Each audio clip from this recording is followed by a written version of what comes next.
泳衣出嚟嘅。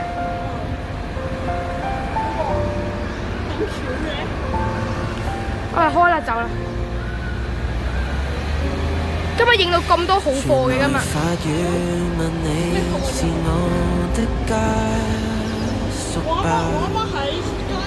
原來我已自那白浪之巔墮下，明明分開，為何打這號碼？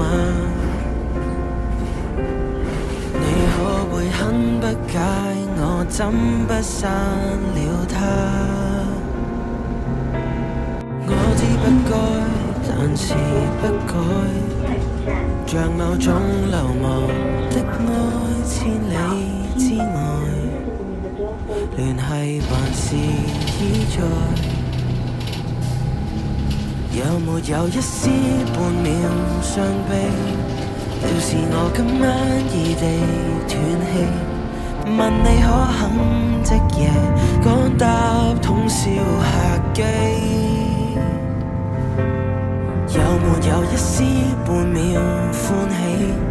在無人以口來煩住你，若覺得將這責任加諸很離奇，是我自私今世最後騷擾的人兒，只想是你。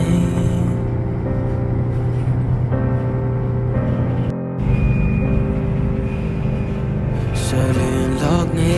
若我在某冰川遇難，然而教你苦痛亦算黑色浪漫。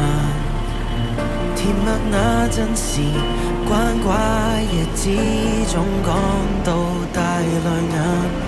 誰料情感無常，這假設太簡單。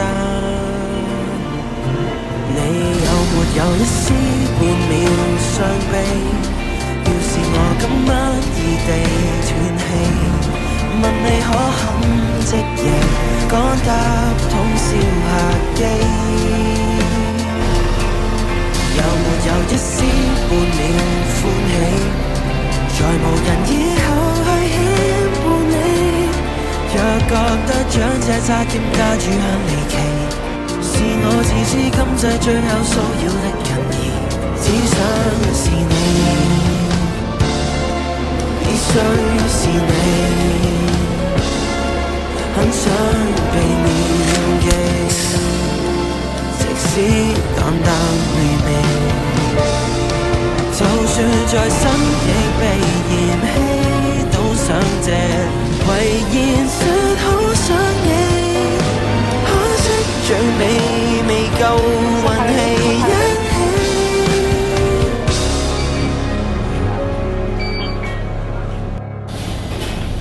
有沒有一絲？要是我今晚話到嘴邊打住，早變陌路人，常有幻想是大忌。這號碼應該長眠於手機，就算死亦別再騷擾你。若覺得這我作嘅真的很頑皮，在個別識給我帶淚奔喪的情人，只想是你。